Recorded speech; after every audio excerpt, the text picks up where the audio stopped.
I always prided myself on my attention to detail, a skill I honed during my years as a security consultant. I never missed anything, especially when it came to my wife Shannon.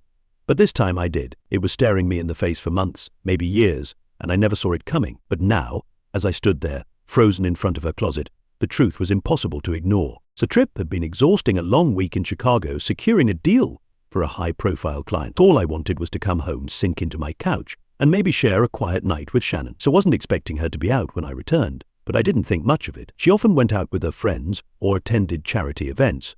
She was heavily involved in the local social scene, something I always admired about her. But tonight something felt off. The house was quiet, eerily so. The faint scent of her perfume lingered in the air, but there was no note, no text, nothing. I poured myself a drink and tried to shake the nagging feeling gnawing at me. I had learned to trust my instincts over the years, and tonight they were screaming at me. So, instead of unwinding, I wandered around the house aimlessly, trying to put my finger on what felt wrong, and that's when I found it. Shannon's closet door was slightly ajar. I don't know why it caught my attention, it just did. I've always been the type to notice the little things. Her shoes weren't lined up like they usually were. A couple of them sprawled haphazardly on the floor. Then I saw a small gap behind a row of designer dresses, barely noticeable unless you knew what you were looking for. Something about it didn't sit right with me. I hesitated for a second, then slid the dresses aside. It was subtle, a hidden compartment built into the back wall of her closet. My pulse quickened as I carefully pried it open, my fingers trembling just slightly. I had no idea what I was expecting to find, but nothing could have prepared me for what I saw. DVDs, dozens of them, all neatly labeled in Shannon's unmistakable handwriting. Curiosity mixed with dread as I reached for one and slipped it into the portable player we kept for long flights. The screen flickered to life and my heart stopped. There she was, my wife, on her knees. I almost dropped the remote as I watched in stunned silence. She was with a man I didn't recognize, a broad-shouldered figure with a smug grin plastered across his face. But it wasn't just him, there were others. Each DVD featured Shannon with different men, in different places, doing things I never imagined she'd be capable of. I felt like I had been sucker punched. My vision blurred with rage, shock, and an overwhelming sense of betrayal. I couldn't think, couldn't breathe. This was my wife, my Shannon, smiling, laughing, and doing things I had only ever seen in my darkest nightmares. I wanted to smash the player, destroy the DVDs, anything to erase what I had just seen, but I couldn't move. I was paralyzed, unable to tear my eyes away from the images playing out in front of me. What the hell was going on? Finally, I forced myself to pause the video and took a step back, my mind racing. This wasn't just an affair. This was something bigger, darker. The sheer number of DVDs, the variety of men. This wasn't some random fling. Shannon was involved in something I couldn't wrap my head around just yet. I needed answers, but I wasn't sure where to start. All I knew was that I had to be smart about this. Rushing into a confrontation wouldn't get me anywhere. I had to dig deeper, find out who these men were and what Shannon had gotten herself into. That's when I noticed something else. One of the DVDs was labeled differently. It didn't have a man's name like the others. Instead, it had a date and a single word, initiation. It grabbed it and played it, dreading what I might uncover. The video was grainy, shot in a dimly lit room with a group of men and women seated in a circle. Shannon was there, her face lit with a strange mix of excitement and fear. At the head of the circle sat a man I recognized immediately, Sammy Watkins, a local entrepreneur known for his charm and vast connections in the business world. I had done security work for him once. He was always well-dressed, always in control. Seeing him here, in this setting, sent a chill down my spine. This wasn't just about sex. This was something far more sinister. As I watched, Sammy began speaking, his voice low and commanding. He spoke of loyalty, of secrecy, of power. He talked about the inner circle and the benefits of being part of their exclusive group. I realized with growing horror that this wasn't just a group of swingers or some underground fetish club. This was a cult, a manipulative, dangerous cult that Shannon had somehow become entangled with. I felt sick to my stomach as the pieces began to fall into place. The men on the DVDs weren't random, they were powerful, influential figures, businessmen, politicians, community leaders, and Shannon wasn't just sleeping with them, she was being used, or maybe she was using them. Either way, this was a game of control, manipulation, and leverage, and my wife was right in the middle of it. I needed help. I couldn't take this on alone. That's when I thought of Sylvia Rodriguez. She was a former colleague, a private investigator now, and one of the few people I trusted completely. She had a knack for uncovering secrets, and I had a feeling I was going to need all the help I could get. As I stood there, Staring at the paused video of Sammy's smug face, I made a decision. I wasn't going to confront Shannon. Not yet. I was going to dig deeper, find out just how far this went, and then, when the time was right, I'd bring the whole thing crashing down around them. But for now, I had to play the part of the clueless husband.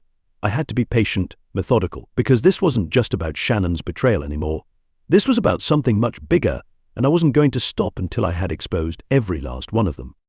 The DVDs haunted me, each one searing a new image of betrayal into my brain. Shannon was deeply involved, too deep to just walk away from. The cult, the men, the manipulation, this was her world now, and I was just beginning to understand how dangerous it was. After that night, everything changed. I couldn't look at her the same way. Every time she smiled at me, touched me, I saw the images from those DVDs. But I couldn't let on that I knew, not yet. If I confronted her too soon, she might disappear, or worse, drag me into the chaos she had become part of. The morning after the discovery, I called Sylvia. It had been years since we worked together, but if there was anyone who could help me unravel this, it was her. The phone rang 3 times before she answered. Alfonso Manning. Been a while. Sylvia's voice was as sharp and direct as I remembered. I need your help, Sylvia, I said, my voice lower than usual. It's about Shannon. So there was a pause on the other end of the line, then a sigh. This sounds serious. You want to meet up? Meet up. I agreed, and we settled on a coffee shop downtown. Neutral ground. I didn't want to meet at my house or anywhere Shannon might recognize. I needed to keep this under the radar. I arrived early, sipping a black coffee as I sat by the window. I couldn't stop replaying the images in my mind. Shannon, on her knees in front of those men. The initiation with Sammy Watkins, the way they talked about power and control, about using people's secrets against them. This wasn't just about infidelity anymore, it was about blackmail, manipulation, and something far darker. Sylvia arrived right on time, her tall, lean frame cutting through the crowd. She wore her usual leather jacket, a no-nonsense expression on her face as she slid into the seat across from me. Talk to me, she said, cutting straight to the point. I leaned forward, lowering my voice. Shannon's been cheating. I found DVDs, recordings of her with multiple men. It's bad, Sylvia. And it's not just that, she's involved with some kind of cult. Her eyebrows shot up. Cults? What kind of cult are we talking about? I took a deep breath, explaining everything I had uncovered so far: the DVDs, Sammy Watkins, the initiation video. Sylvia listened in silence, her eyes narrowing as I laid it all out. Shit, she said finally. This sounds bigger than just some affair, Alfonso. If Sammy Watkins is involved, this isn't just some low-level sex ring. He's got connections all over the city. He knows people in high places, politicians, businessmen, hell, even the police. I know, I said, running a hand through my hair. That's why I need your help. I don't know how far this goes or how deep Shannon's involved, but I need to find out. I need to know what I'm up against before I confront her. Sylvia leaned back, crossing her arms as she considered it. All right, I'll take a look into Watkins and his network. I have a few contacts in law enforcement that owe me favors, but you need to be careful, Alfonso. If what you're saying is true, this could get dangerous fast. I can handle myself, I said, my voice firmer than I felt. I just need to know the truth. For the next few days, I played the role of the oblivious husband, going through the motions while Sylvia started digging into the cult and its members. Shannon was her usual self-loving, attentive, always smiling that same smile that now felt like a mask hiding something much darker. It made my skin crawl. Then, a week later, Sylvia called. You'd meet me at the old motel off Route 9. Room 217, she said, her voice tense. I've got something you need to see. The motel was a run-down dump, the kind of place people went to disappear or do things they didn't want anyone to know about. I parked my car and walked to room 217, knocking twice before Sylvia opened the door. Her face was grim. Inside, the room was dark and musty, the air heavy with the smell of mildew. Sylvia had a laptop open on the small table, a video paused on the screen. I hacked into Watkins' personal files, she said, gesturing to the laptop. It took some doing, but I got access to his private emails, financial records, and surveillance footage. Alfonso, you need to see this. I swallowed hard, nodding for her to play the video. The screen flickered to life, showing a familiar setting, the charity gala Shannon had attended a few months ago. I recognized it from the photos she'd posted on social media, the fancy ballroom filled with the city's elite. But the footage Sylvia had found wasn't from the event photographers. This was security footage shot from a hidden camera somewhere in the room. At first, it seemed normal. People mingling, laughing, dancing. Then I saw Shannon. She was with Watkins, standing close to him, laughing at something he said. And then she leaned in, whispering in his ear. I felt my stomach churn as the camera followed them through the crowd, out of the ballroom and down a hallway. They stopped in front of a door, and Watkins pulled out a keycard, opening it.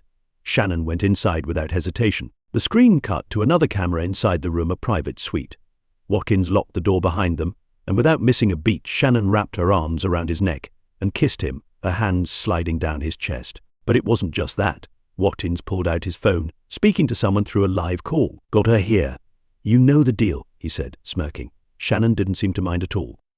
In fact, she was a willing participant in everything that followed.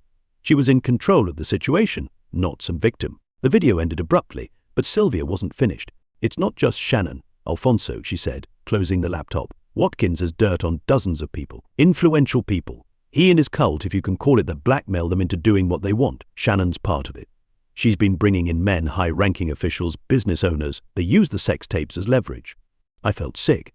This was worse than I had imagined. Shannon wasn't just cheating, she was part of something that could ruin lives, destroy people's careers. So she was doing it willingly.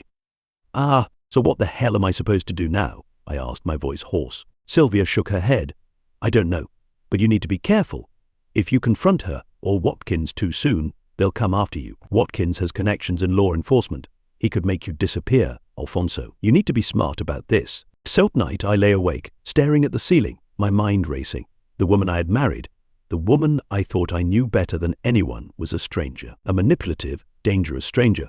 And now I was trapped in her web of lies. But I wasn't going to let her get away with it, not without a fight. So the next step was clear. I needed to gather more evidence, build a case against Watkins and his cult. I couldn't take them down alone, but if I could expose them, I could bring the whole operation crashing down. And Shannon would have to face the consequences of her choices. The weight of the truth settled on me like a heavy fog, thickening with every passing day. My world had unraveled, and yet I was forced to live in it, play the part of a loving husband while the poison of Shannon's betrayal slowly ate away at me. The facade was suffocating. Every time I looked at her, all I could see was the woman in those videos, the woman who had become a willing participant in the manipulation of powerful men. But I wasn't ready to strike yet. Sylvia and I had started compiling everything we needed to dismantle the cult. But we needed more. We needed to bring the right people into the fold, and we needed the right timing. Watkins was too connected, too smart to fall into a trap without a solid plan. One wrong move, and everything could come crashing down on me instead. So the thing that scared me most, though, was Shannon. She wasn't just a pawn in this twisted game. No, she had become something else, something darker. And I wasn't sure if she had always been that way, or if this was the person she had been hiding beneath the surface all along. The one night about a week after Sylvia showed me the surveillance footage, Shannon came home late. She'd told me earlier in the day that she had a charity meeting to attend, one of her many social commitments. I didn't ask any questions, didn't press for details. The less she suspected I knew, the better. I sat in the dark, nursing a glass of whiskey, as I heard the front door click open. She stepped in quietly, glancing around as if checking to see if I was awake. Her movements were careful, precise. It was like watching someone trying not to get caught sneaking back home after breaking curfew. But she hadn't broken curfew. She had broken me. Shannon noticed me sitting on the couch, the dim glow of the television casting shadows across the room. "Oh, you're still up?" she asked, her voice soft, almost sweet. She flicked on the light, and for a moment, I saw her as I once had the woman I had loved, the woman I had trusted with my heart and soul. But now I knew what she had done. "Yeah," I said, my voice flat. "Just couldn't sleep." She moved closer, her heels clicking against the hardwood floor, the scent of her perfume wafting through the air. It was the same perfume she had worn in one of the videos, the one where she had her hands all over a man twice my size, the same perfume she wore when she'd kissed Watkins at that charity gala. I fought the urge to recoil as she leaned in to kiss me. Her lips brushed my cheek, but it felt cold, mechanical. I forced myself to smile, the bitterness creeping up my throat like bile. "So how was the charity meeting?" I asked, trying to sound casual. Shannon smiled as she slipped off her heels and set them by the door. "Oh, the usual, boring speeches, lots of fundraising talk. But we made some good connections. Watkins was there, of course. He's really pushing for that new initiative." I clenched my jaw, trying to keep my composure. Every mention of Watkins made my skin crawl, but I couldn't let her see that. Not yet. "Tubbed. That's good," I said, taking another sip of whiskey. "You've been working hard on that." Shannon shrugged, moving into the kitchen to pour herself a glass of wine. She was so nonchalant, so comfortable in her deception. It made my stomach turn. "Yeah, well, someone has to keep the city's elite in check," she joked, flashing me a smile over her shoulder. That smile. It was the same smile I had fallen for all those years ago. But now it felt like a weapon, a tool she used to manipulate and control. I watched her drink her wine, watched her move around the kitchen as if everything was normal, as if she hadn't been lying to me, betraying me for God knows how long. And that's when I realized something: she wasn't going to stop. She wasn't going to come clean. But Shannon had no intention of confessing, no intention of changing her ways. She was too deep into this, too far gone. I needed to confront her, but it had to be on my terms. I needed to catch her off guard, force her to reveal the truth in a way that would leave no room for manipulation. And I had to do it soon, before she sensed that something was wrong. The next morning I met with Sylvia again, this time in her office. She had a small, private setup, a room filled with old case files, a cluttered desk, and a corkboard covered in notes and photos. "So, what's the next move?" Sylvia asked, leaning back in her chair. "We've got enough dirt on Watkins and his crew to start building a case, but it's risky. If we go to the wrong people, it could blow up in our faces." "I need to confront Shannon," I said, my voice hard, "but I can't just go at her without proof. She'll lie. She's good at it." Sylvia nodded, understanding the stakes. "We need a way to get her talking. Something that'll catch her off guard, make her think you're in the dark, but suspicious enough to make her slip up." "Exactly," I agreed. "She's careful, but if I can make her believe I've only seen part of the picture, maybe I'll give up the rest." Sylvia tapped her fingers on the desk, thinking. "What about Watkins? Can you use him to rattle her?" I frowned. "How? Watkins is the key to all of this," she said, her eyes sharp. "If you make Shannon think that you're onto him, that you're digging into his business, she might panic. She'll try to cover her tracks, maybe even distance herself from him. But if she thinks you don't know everything, if she thinks you're only suspicious of Watkins, she might slip and reveal more." It made sense. Shannon was smart, but she wasn't invincible. If she thought I was coming at her from the wrong angle, she might make a mistake. "I'll do it," I said, nodding. "I'll bring up Watkins, make her think I'm onto him. Let's see how she reacts." That evening, I waited for the right moment to bring it up. Shannon and I were sitting in the living room, watching some mindless show on TV, but my mind was miles away. I was building up the nerve, choosing my words carefully. "Hey, Shan," I said, my voice casual. "You ever hear any weird rumors about Sammy Watkins?" She glanced at me, her brow furrowing slightly. "What do you mean?" I shrugged, keeping my tone light. "Just some stuff I heard through the grapevine. You know, business rumors. Someone mentioned he's been involved in some shady deals, maybe even blackmail." Shannon's face didn't change, but I could see a flicker of something in her eyes, something that told me I had hit a nerve. "Sammy's a businessman," she said, her voice measured. "People always talk about businessmen like that. It's probably nothing." "Yeah, maybe," I said, leaning back on the couch. "But I've seen a lot of guys like him in my line of work, guys who know how to keep their hands clean while everyone else gets dirty." Shannon's smile wavered for a moment, but she quickly recovered. "You're being paranoid." "Oh, Sammy's connected, sure, but he's harmless. He just likes to play the power game. It's nothing to worry about." I didn't press any further. I had planted the seed, and now I just had to wait and see how it would grow. 2 days later, I got my answer. I came home early from work, earlier than usual, and found Shannon on the phone in the living room. She didn't hear me come in, and I stood just outside the doorway, listening to her conversation. "No, he hasn't said anything else. I don't know, he's acting strange, like he's onto something. Of course I'll handle it. Just give me time. No, he doesn't know about the tapes. Yes, I'm sure." My blood ran cold. She was talking to Watkins. About me. I stepped into the room, and Shannon froze mid-sentence, her eyes wide with shock. She quickly ended the call, but it was too late. She knew I had heard. "Who was that?" I asked, my voice steady but laced with anger. Shannon tried to recover, forcing a smile. "Just a friend." I shook my head, stepping closer to her. "No more lies, Shannon. I know everything." Her face went pale. For the first time I saw fear in her eyes, and that's when I knew the real confrontation was just beginning. Shannon's face drained of color as she stared at me, her eyes wide, pupils dilating in the dim living room light. The facade she had so expertly maintained for years began to crumble right in front of me. And for a moment she didn't move, didn't speak, like a deer frozen in the headlights, waiting for the inevitable crash. But Shannon was smart. She was quick on her feet, and I could see the wheels turning in her head as she tried to figure out how much I actually knew. "Oh, what are you talking about?" Her voice was shaky, but she tried to keep her tone soft, pleading even, as though I was just a husband jumping to conclusions. I stepped forward, feeling the rage simmering beneath the surface. The lies, the betrayal, the manipulation, it was all bubbling up, now ready to explode. But I couldn't lose control. Not yet. I had to play this smart. I know about you and Watkins, I said, my voice low and steady. I know about the men, the tapes, the blackmail. Her mouth opened, but no sound came out. She blinked, trying to process what I was saying. I had never seen her look so vulnerable, so unsure of herself. It was a rare moment, and I wasn't going to waste it. She started, but I cut her off. No more lies, Shannon. My voice rose, and I saw her flinch. I've seen the DVDs. I know about the cult, about how you're using these men, manipulating them. How many more secrets are you keeping from me? How deep are you in this? She took a step back, her hands trembling as she clutched the back of the couch for support. Her mask of calm, of control, had completely shattered. This wasn't the composed, calculating woman I had watched in those tapes. This was someone scrambling to salvage whatever she could. She swallowed hard, her voice barely a whisper. You don't understand. Then make me understand. I shot back, my fists clenched at my sides.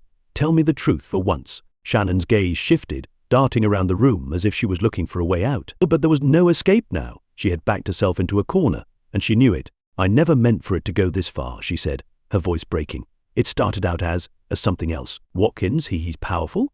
He made promises. Things that seemed harmless at first, but it spiraled. He has control over so many people, and once you're in, you can't just leave. I watched her, my heart pounding as the anger coursed through me. She wasn't giving me the whole story, but I could see the cracks forming. All men, so I could see that she was scared. Control over people. Is that why you're screwing them, using them to get leverage? You think that's harmless? I spat the words out, the disgust clear in my voice. Shannon winced, tears brimming in her eyes. It wasn't like that at first. I didn't know what he was really doing. It was supposed to be about connections power. But then Watkins started recording everything, using it to blackmail people. I didn't have a choice, I didn't have a way out. You had a choice, I growled. You chose to betray me, to keep lying, even when you could have told me the truth. She shook her head, wiping away the tears that had begun to spill down her cheeks. I didn't want to hurt you. I thought I could handle it, keep it separate from our life. I never wanted this to touch you. The words felt like a slap in the face. Separate from our life. Everything about this had touched me. It had shattered the life I thought I had. Watkins, I said, my voice hardening. He's the one behind all of this, isn't he? The manipulation, the blackmail. He's been using you to pull in more powerful men, hasn't he? Shannon's eyes flickered with something. Guilt, maybe. Fear, definitely. Yes, she whispered, but it's not just him. There are others. Watkins is he's the front man, the face of it all. There's a whole network behind him, They're everywhere. Politicians, CEOs, law enforcement. So they control everything. Eager. Nah. My blood ran cold. I had suspected this was bigger than just Watkins, but hearing it confirmed made the weight of it all sink in even deeper. This wasn't just about infidelity or blackmail. This was about power, real power, the kind that could ruin lives, destroy people. And Shannon had willingly been a part of it. I left her standing there, trembling in the living room as I stormed out of the house. I needed air, space, anything to stop me from doing something I'd regret. I drove aimlessly for hours, trying to wrap my head around everything she had said, everything I had uncovered. The truth was a tangled web of lies, manipulation, and fear. Shannon had been pulled into something far more dangerous than I had realized, and now I was tangled in it too. But I wasn't going to let her drag me down. I wasn't going to be a victim of this cult, of Watkins, or any of the other powerful men hiding behind their money and influence. I had to take them down, expose them for what they really were. I called Sylvia as I sat parked on the side of the road, the night air cool against my face as I leaned against the car. I confronted her, I said, my voice flat. She admitted it. Sylvia was silent for a moment, then let out a slow breath. And it's worse than we thought, I said, my throat tight. Watkins isn't just blackmailing a few men. There's a whole network behind him.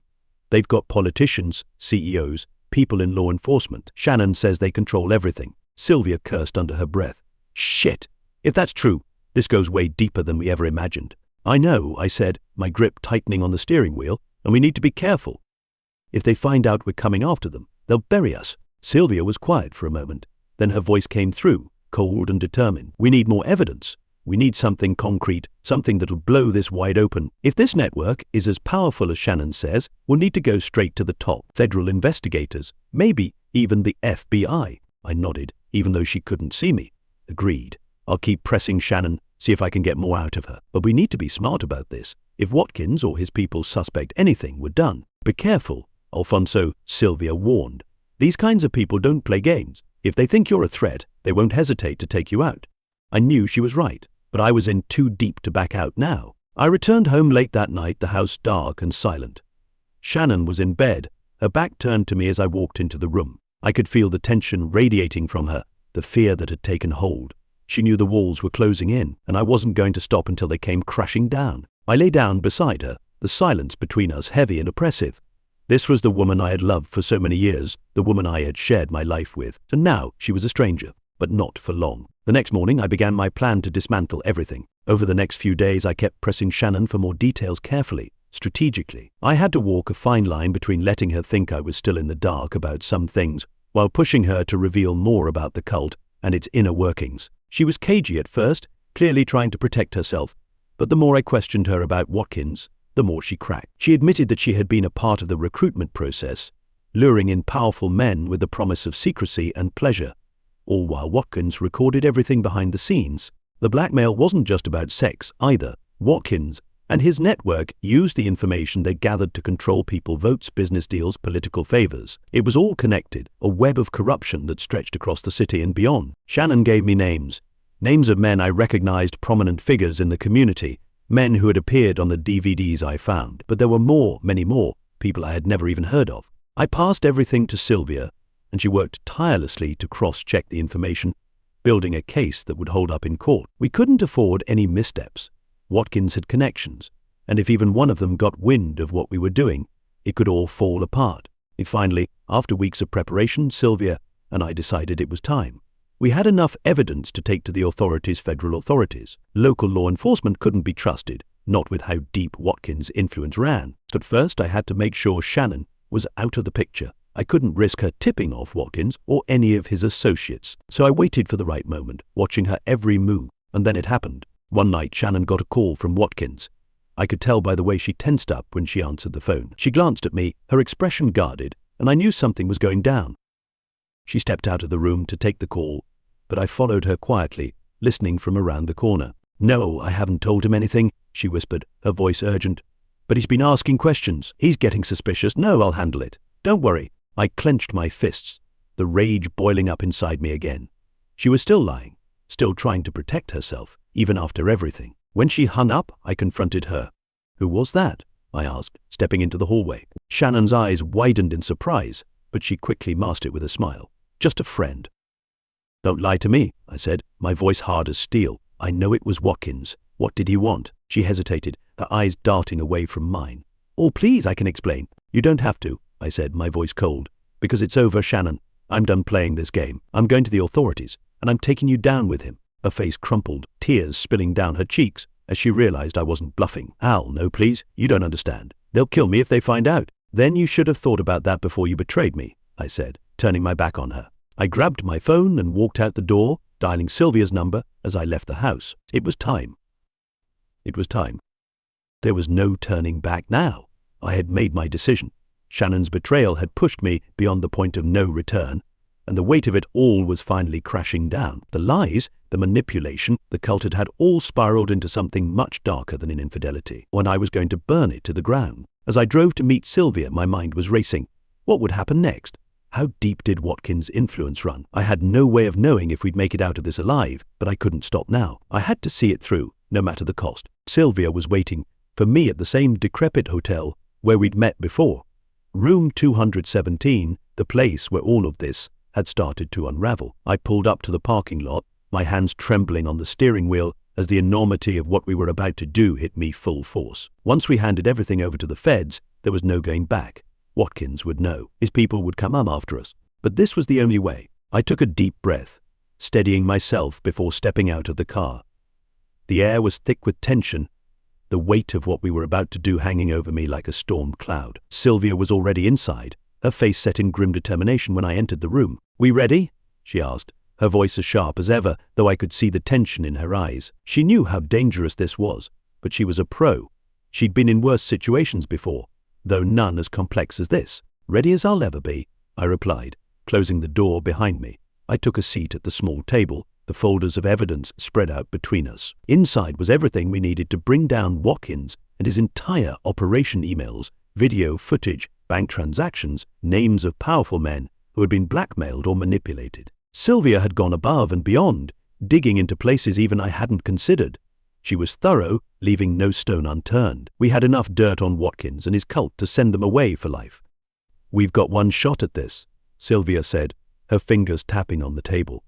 "Once we hand this over to the FBI, it's out of our hands. You understand that, right? This isn't going to be clean. These guys aren't going down without a fight." I nodded. "I know, but we've got no choice. It's either this or they bury us." Sylvia leaned forward, her eyes locking onto mine. "They'll come after you, Alfonso. Watkins and his people, they're not going to just sit back and let this happen. Are you ready for that?" I swallowed hard, the gravity of her words sinking in. "I'm ready. It's them or me now." She nodded, her expression hardening. "All right, I've set up a meeting with a contact at the FBI. He's clean, someone I trust. We'll hand over the files tonight. After that, we'll have to lie low. Watkins will know something's up when his people start getting picked off." I stood up, pacing the small room as my mind raced through all the possible outcomes. There were too many variables, too many things that could go wrong. But we didn't have any other options. This was it. "Let's do it," I said, my voice filled with finality. The FBI contact, a man named Agent Novak, agreed to meet us in a secure location, an underground parking garage downtown. It felt like something out of a movie, but this was real, deadly real. Sylvia drove us in her unmarked car, keeping a low profile as we navigated the city streets. So my heart was pounding in my chest, the adrenaline coursing through my veins. So the garage was nearly empty when we arrived, the sound of our footsteps echoing off the concrete walls as we made our way to the meeting point. Novak was already there, standing by a black SUV, his arms crossed as he waited. He was a tall man, mid-40s, with a no-nonsense look about him. He didn't waste time with pleasantries. "Rodriguez," he said, nodding to Sylvia before turning his attention to me. "This is your guy." "Alfonso Manning," Sylvia said. "He's the one who uncovered all of this. The blackmail, the manipulation. Watkins and his cult, they've got their claws in some of the most powerful people in the city, maybe even the state." Novak's expression didn't change. He was a professional, used to dealing with high-stakes cases. "All right, let's see what you've got." Happened. Sylvia handed over the folders and Novak opened them, flipping through the pages with a practiced eye. His brow furrowed as he scanned the documents, his lips pressing into a thin line. "So this is bigger than I thought," he muttered, shaking his head. "Watkins is connected, but this is something else. These names, these accounts, they go all the way up." I exchanged a glance with Sylvia, feeling the tension mounting. Novak was right. This was more than just a local operation. Watkins had ties to people at the state and federal level. This was a web that stretched far beyond what we had initially uncovered. "So can you take them down?" I asked, my voice tense. So Novak closed the folder, his eyes meeting mine. "We can, but it's going to take time, so we'll need to move carefully. If we hit them too hard, too fast, they'll scatter. But if we play this right, we can dismantle the entire operation." I nodded, but I knew what he meant. Time. Time for Watkins to realize what was happening. Time for him to come after us. This wasn't going to be over quickly. "We'll be watching your back," Novak said, as if reading my thoughts. "But you need to be careful. Watkins has connections in law enforcement. He's going to find out we're coming for him, and when he does, he'll come after anyone who threatens him." I swallowed the lump in my throat. "I'm ready." For the next few days, I kept my head down, waiting for the inevitable. Shannon had become distant, sensing the shift in the air, but she didn't say anything. She must have known something was coming, maybe not the full extent, but enough to make her nervous. Then it happened. It was a late afternoon, a week after the meeting with Novak.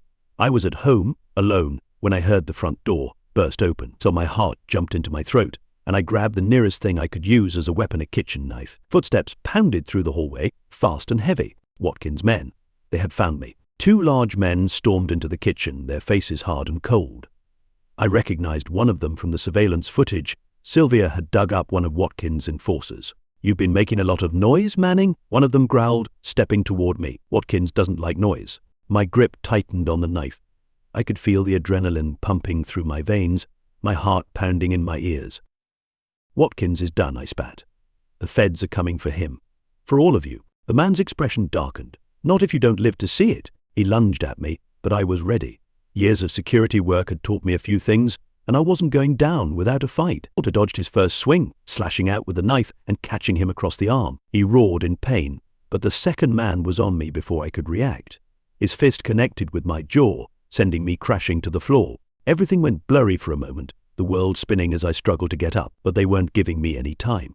One of them grabbed me by the collar, hauling me to my feet, while the other slammed a fist into my gut. knocking the wind out of me. I gasped for air, my vision swimming as I tried to fight back, but they were too strong. They had me. Suddenly, the front door crashed open again, and I heard shouting voices I didn't recognize. The two men froze, and before they could react, armed agents swarmed into the kitchen, guns drawn. FBI, drop your weapons. The men hesitated for a split second before the enforcers dropped me and tried to run. It was too late. They were tackled to the ground, cuffed, and dragged out of the house. I collapsed against the counter, gasping for breath as Agent Novak appeared in the doorway. "You all right?" he asked, his face grim. I nodded, still trying to catch my breath. "I'm fine." "They knew we were coming," Novak said, his jaw clenched. "Watkins must have tipped them off, but we got them in time. Watkins is on the run, but we'll find him." "Good," I muttered, wiping the blood from my mouth. Watkins didn't make it far. 2 days later, the FBI caught up with him in a private jet, trying to flee the country. His arrest made national headlines, and the fallout was immediate. One by one, the powerful men connected to his cult were exposed: politicians, businessmen, police officers. The entire operation came crashing down like a house of cards. As for Shannon, I left her. There was nothing left between us, just a hollow shell of what we once had. I tried to beg for forgiveness, but there was nothing left to forgive. She had made her choices, and now she had to live with the consequences. Yet I walked away from it all. Watkins, the cult, Shannon. It was over, but the scars would never fade. The betrayal ran too deep, the damage irreparable. But I was free. Free from the lies, the manipulation, the darkness that had consumed my life for so long. And as I drove away from the city, leaving it all behind, I felt something I hadn't felt in a long time: peace. Sir.